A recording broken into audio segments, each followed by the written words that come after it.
present the new adventures of Sherlock Holmes, starring Nigel Bruce as Dr. Watson and Tom Conway as Sherlock Holmes.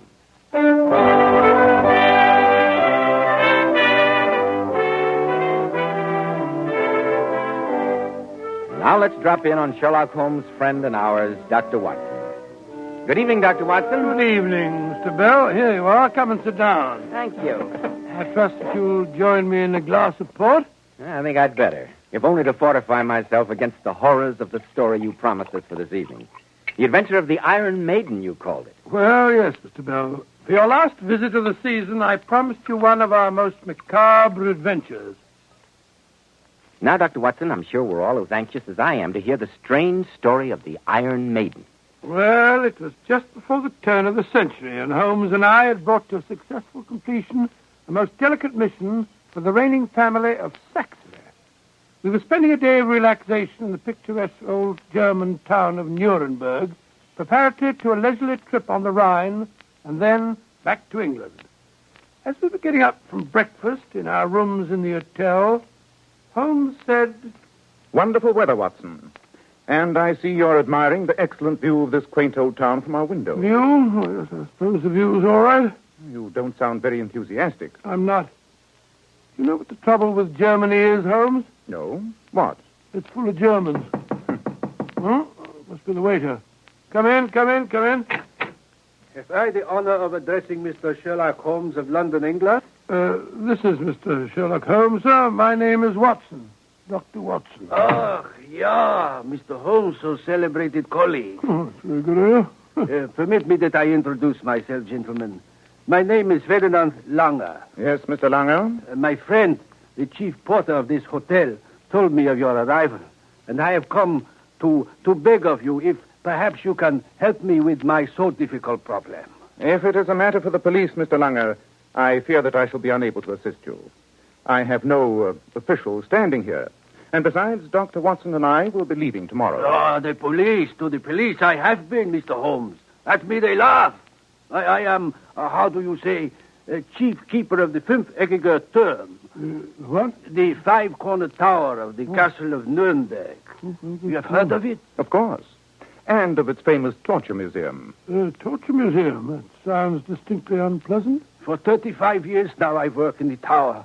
In the last 18 years I am chief keeper.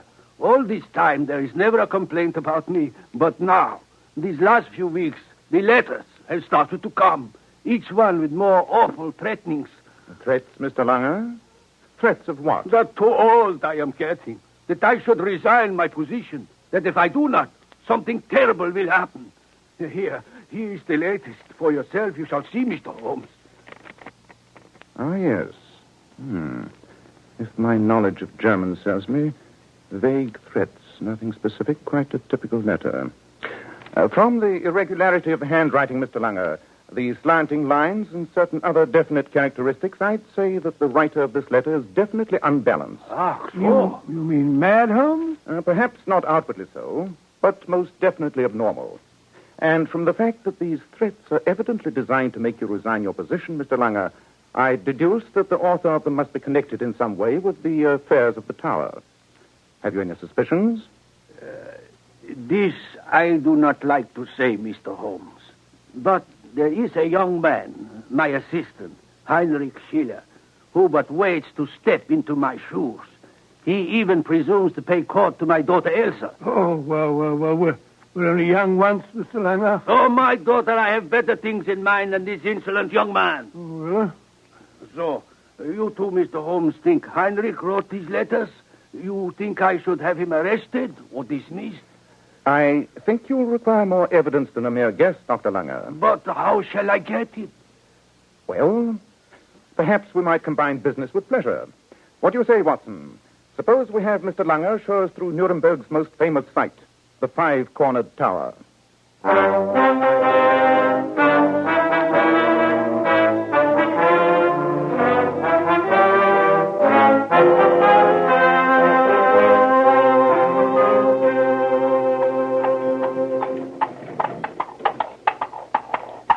Here we are, gentlemen.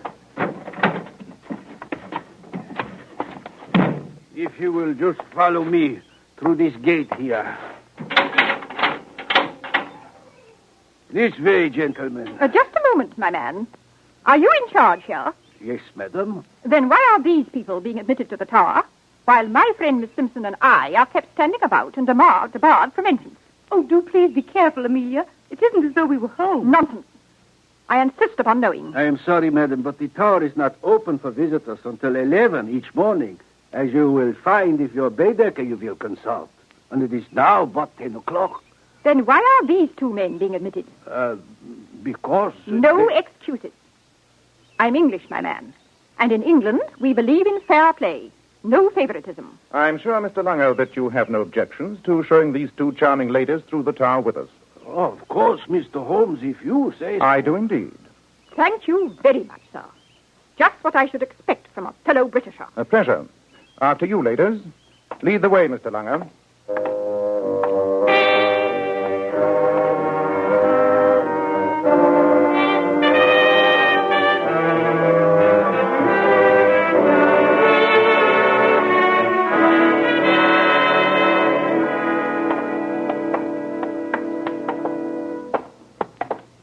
At this point, in the very center of the castle we are.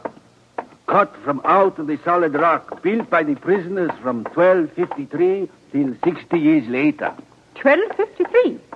Victoria, make a note of that. What in heaven's name is that black pit yawning in the center over there? The Tiefer Brunnen, the deep well. Lean over and listen while I drop a stone.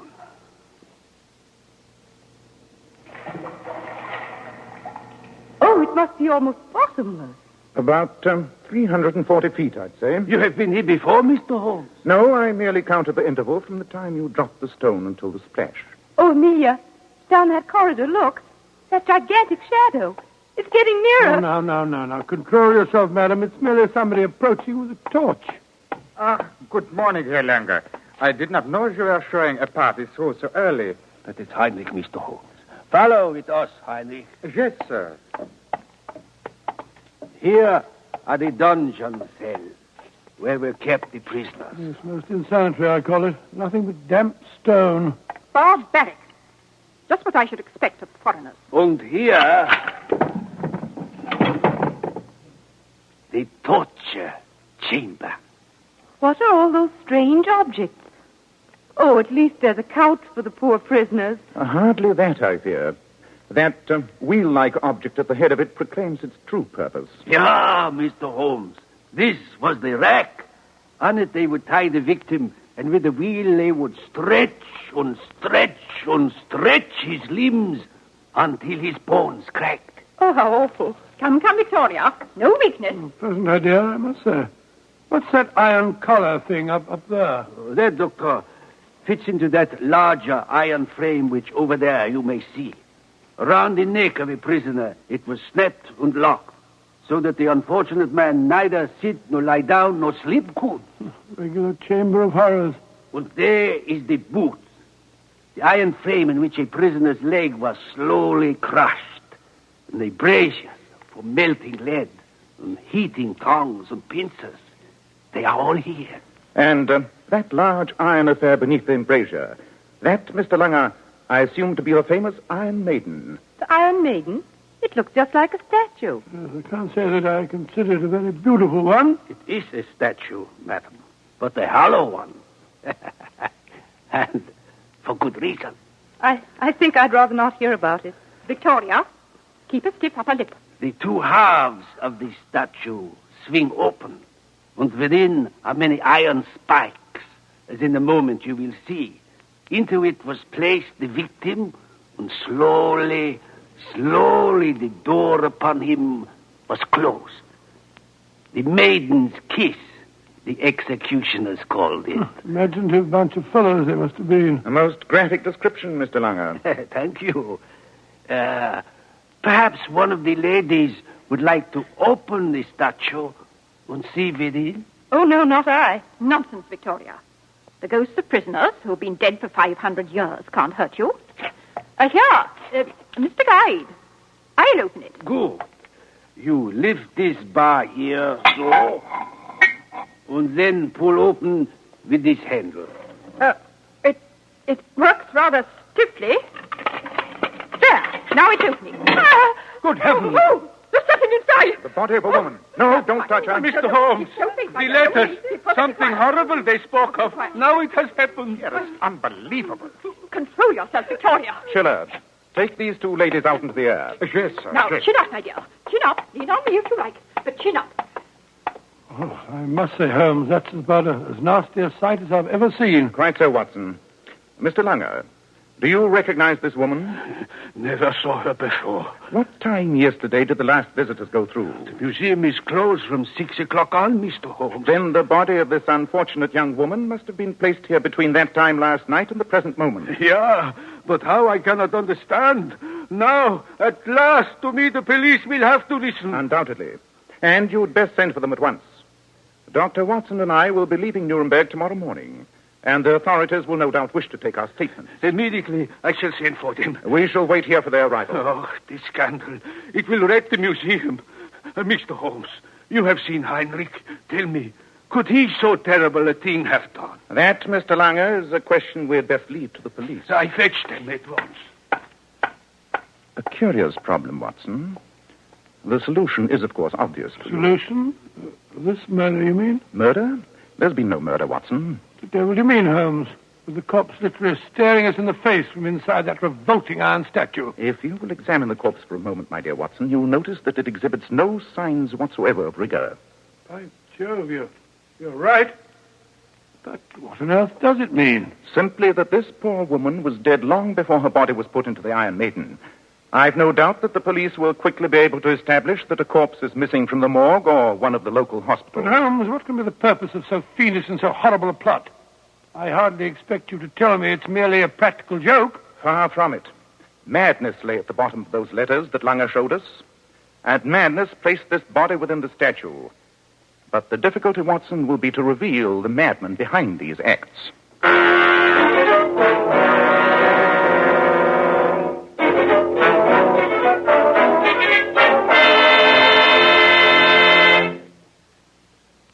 Now, Dr. Watson, what did Sherlock Holmes do to uncover the madman behind the strange deed in the five-cornered tower of Nuremberg? Well, by the time that the police had finished with us, it was late in the afternoon. Considerably shaken by the events of the day, we returned to our hotel, where the two ladies who had spent so grim a morning with us were also stopping. After a tub and a whiskey and soda, I don't know which was more welcome, I came back into our room to find Holmes in conversation with young Heinrich Schiller. Anything I can do, Mr. Holmes, I will. I know that the police suspect me of these letters, and how can I prove that I did not write them? Elsa's father shows clearly that he thinks it is I behind all this horror. If you will carry out my instructions, Mr. Schiller, I think we may succeed in clearing up this matter this evening. Heaven bless you, Mr. Holmes. If only you can remove the shadow that hangs over Elsa and myself. Yes. Now, goodbye. Until later. Goodbye, gentlemen. Goodbye. That young fellow looks as though he was at his wits' end. If the police, the father of the girl you loved, and even the girl herself suspected you of being an anonymous letter writer with a latent streak of insanity, I'd greatly doubt that even you could maintain your usual poise. Possibly. But I wouldn't write anonymous letters or put corpses in Iron Maidens. I trust not. Well, I'm ready to do good justice to a great dinner, and then a good night's sleep before we start our trip down the Rhine tomorrow. I hope that the dinner will be good. But I'm sorry to tell you that your chances of a good night's sleep look extremely poor. Oh? Why? Because by 10 o'clock this evening, you and I must be securely hidden in the torture room of the castle. Oh, Quite. And before we dine, I'd be obliged if you would unpack your service revolver and make certain that it's loaded. We may well be depending upon you before the night is out. Well, just a moment. Where are you off to? I'm going downstairs to see Miss Atterbury. I'll meet you in the dining room. That grim-faced old trout? Well, don't tell me you're going to ask her and that mousy little companion of hers to dine with us. Not at all, my dear fellow. I want Miss Atterbury's assistance in baiting a trap.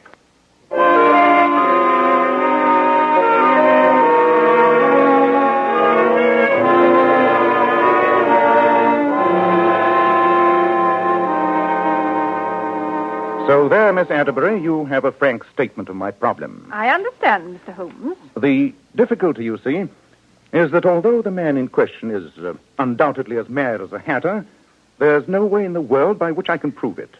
And what I fear is that, having begun with threatening letters and graduated to stolen bodies, his mania may at any time break out in an even more violent form. Oh, Mr. Holmes, you don't mean murder? Don't be idiotic, Victoria.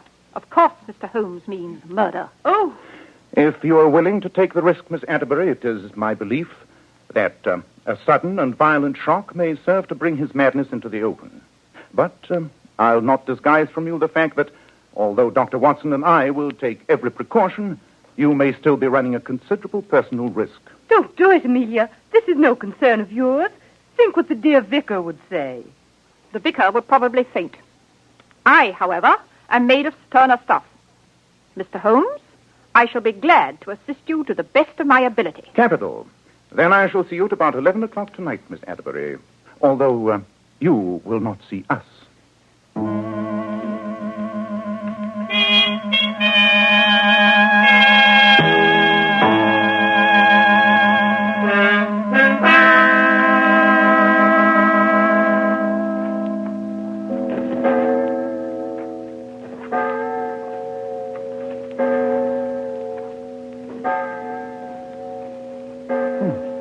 Only 11 o'clock, Holmes.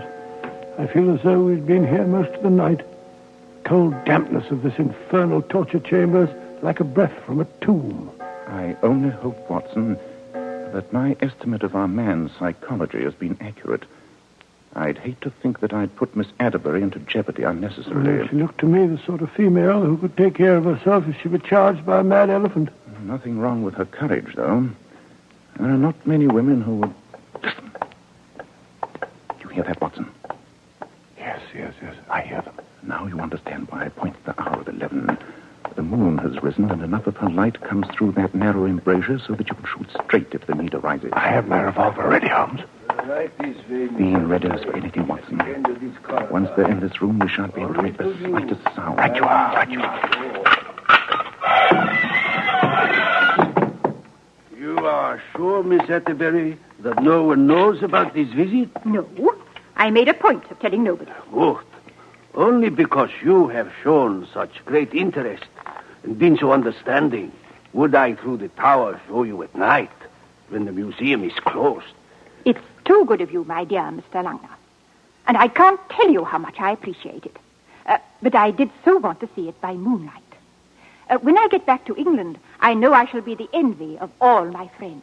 It is because the proper spirit you show to the memories of the old days that I bring you here now. It is best at night. Those who once screamed aloud in this room, almost you imagine that in the moonlight you can see them. And hear them. Oh, really, Mr. Langer, you have the most remarkable ability for summoning up the ghosts of the past. When I think of what this room must have known, it makes the cold shivers run down my spine. It is because you have the imagination that you so fear. That is but right and proper. I was so disappointed today when you were unable to complete your description of all these fascinating devices. There is no reason why now you should not them all be seen. That pair of objects hanging on the wall, there, they look almost like gloves hanging at the end of those iron chains. They are gloves, but of a variety most strange. Come to the wall here. To you I show them once. See, it is most ingenious. So, the iron gloves open, and into them were the hands of the prisoner put. May I try them? It would all make it seem so real. But why not? Here, your hands you place inside. Like this? Yeah. And then. Oh, you've closed them? Yeah. Most interesting, but it's rather uncomfortable standing here against the wall with my hands chained over my head. So if you don't mind... But that is only half of it. All you have not yet seen. I pull back this lever so... and slowly the stones of the floor under your feet move away. Until you are hanging above a pit that goes down into the deepest depths of the castle. And there you shall hang. All shall hear you. Until ready I am to pull the lever that the chains will release, and down you will go. Don't touch that lever, He's reaching for it. Quick, Watson. Good work, Watson. And just in time. Is everything all right, Mr. Holmes? I watched the corridor as you told me. Quite all right, Schiller. Just reverse that infernal device and let's release Miss Atterbury. Oh, thank you so much.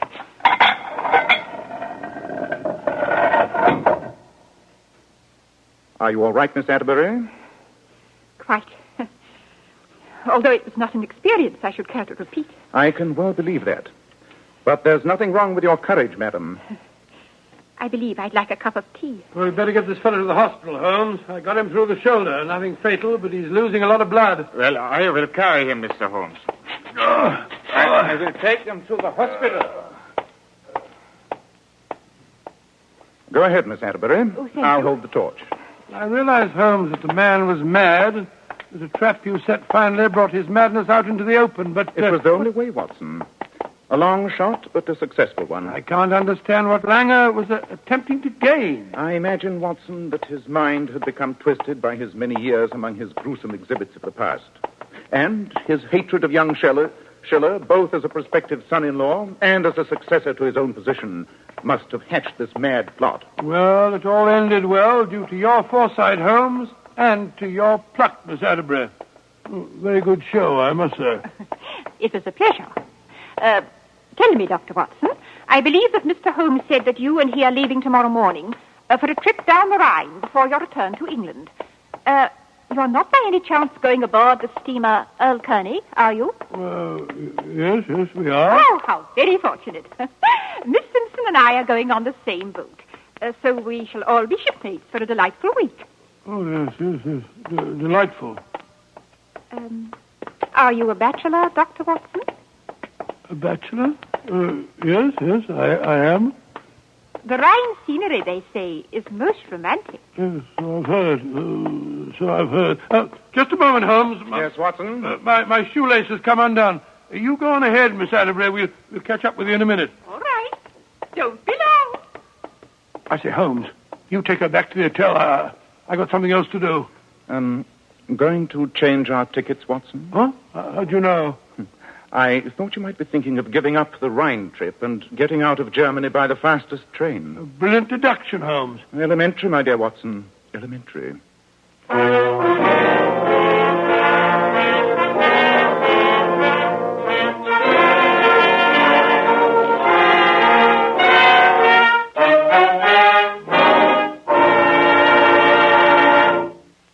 Well, Dr. Watson, I'm afraid that this will be our last visit for a while. Yes, I'm afraid so, Mr. Bell, but it's been a pleasure to be with you and our listeners for so many weeks.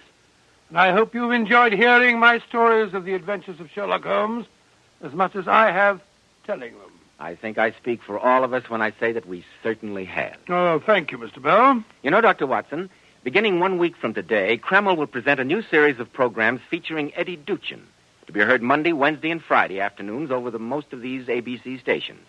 Consult your local newspaper for the time. I'm sure that they will be very fine programs, and before saying goodbye for the summer on behalf of Tom Conway and myself, I'd like to thank all of those whose assistance has made our weekly visits possible.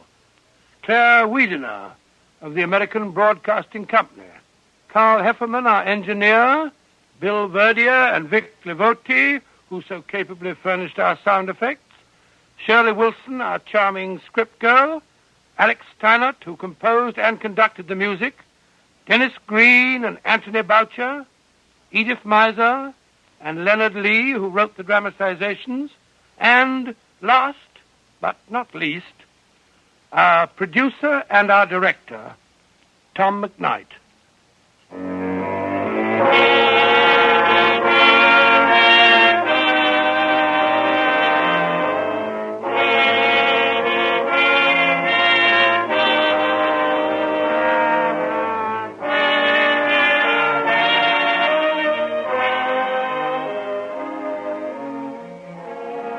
Tonight's new Sherlock Holmes adventure was suggested by an incident in Sir Arthur Conan Doyle's story, The Final Problem.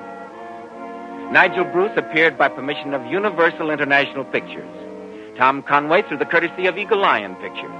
This is Joseph Bells, and wishing you a happy and prosperous summer. This is ABC, the American Broadcasting Company.